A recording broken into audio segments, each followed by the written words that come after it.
23 मार्च 2022 को मुख्यमंत्री पुष्कर सिंह धामी ने जिस परेड ग्राउंड से मुख्यमंत्री पद की शपथ ली थी, तब इस मंच पर प्रधानमंत्री नरेंद्र मोदी भी मौजूद थे।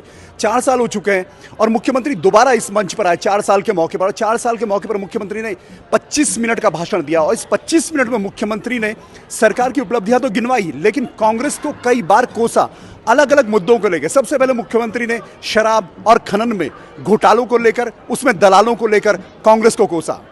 आप सभी भली भांति जानते हैं एक समय कांग्रेस के कार्यकाल में किस प्रकार से राज्य के अंदर खनन माफिया बेरोक टोक हमारे प्राकृतिक संसाधनों से खिलवाड़ किया करते थे।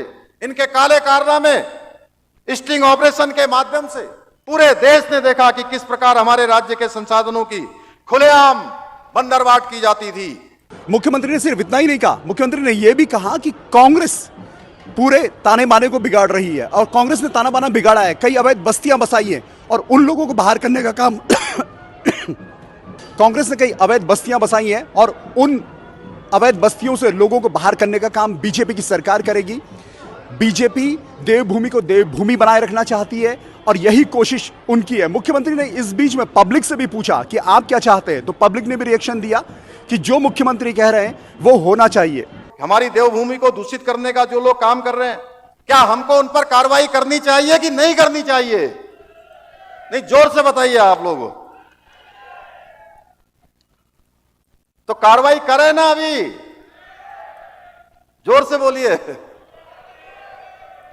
कांग्रेस 2017 से उत्तराखंड की सत्ता से बाहर है। 2017 में नमाज की छुट्टी, 2022 में मुस्लिम यूनिवर्सिटी और अभी भी जबकि इलेक्शन 1 साल दूर है, मुख्यमंत्री ने चौथे साल में कांग्रेस को जमकर कोसा है। वो चाहे एक खास समुदाय को आगे बढ़ाने की बात हो, वो चाहे खनन या शराब के कारोबार में घोटालों की बात हो, या कांग्रेस का जो इतिहास रहा उसको लेकर बात रही हो।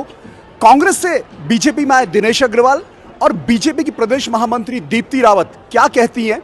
आखिर कांग्रेस को बार बार कोसने की जरूरत क्यों पड़ती है?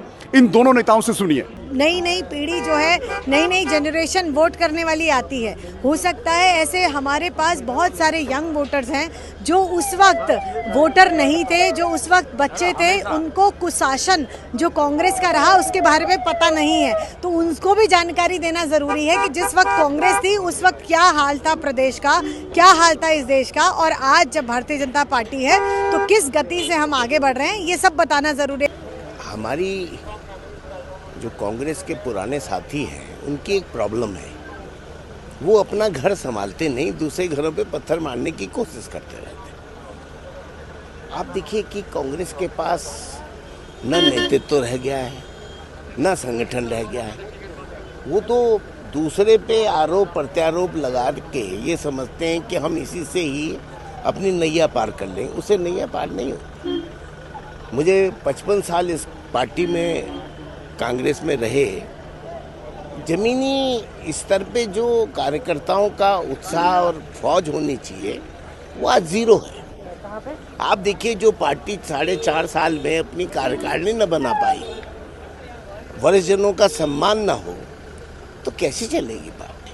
तो मुख्यमंत्री पुष्कर सिंह धामी ने एक तरीके से परेड ग्राउंड से पिच सेट कर दी है कि 2027 का जो चुनाव होगा वो कहीं ना कहीं हिंदू मुस्लिम की पॉलिटिक्स के आसपास होगा, बीजेपी की जो विचारधारा है उसके आसपास होगा।